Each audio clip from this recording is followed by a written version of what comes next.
Now we are going to see secant function.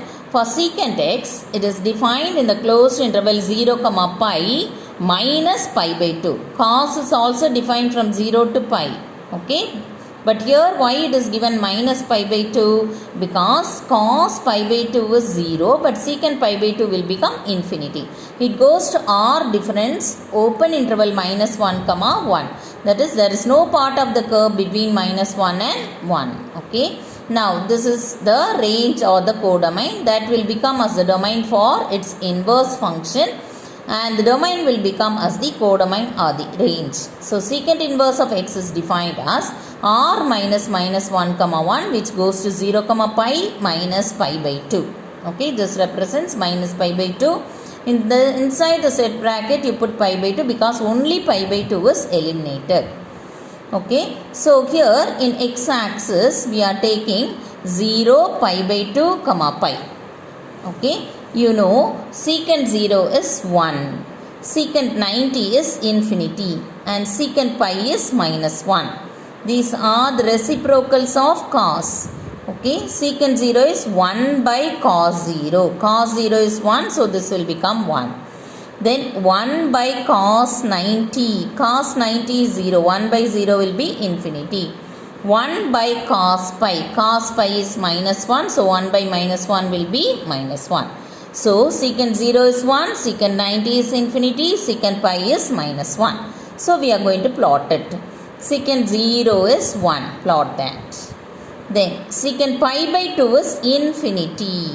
Infinity means it will be somewhere. Okay, so start the curve like this. It comes slowly, it comes down and it reaches 1 when x is equal to 0. Okay, then secant pi by pi is minus 1 and secant pi by 2 is infinity. So at pi you plot minus 1. The curve comes like this. It won't touch this dotted lines. It comes at infinity. Okay, it slowly comes down like this and it reaches minus infinity because secant pi by 2 is also infinity and secant pi by 2 can be taken as minus infinity also because secant of minus theta is secant theta. Okay. Now, next for secant inverse, the x-axis will become as the y-axis and y-axis will become as the x-axis. So, I have written the values. X is taking 1, then y will be 0, that is secant 0.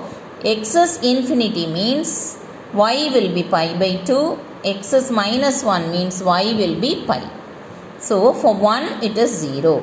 So, plot this here. For infinity it is pi by 2. So at pi by 2 it will be at infinity. Okay, when x is infinity it goes on like this. So at infinity it will be pi by 2. Somewhere it will be here. So it comes like this and it reaches 1. Okay, then again this side you can take at pi by 2 it is infinity. We are taking from minus infinity. At pi it will be minus 1. So the curve comes like this and it reaches pi at minus 1.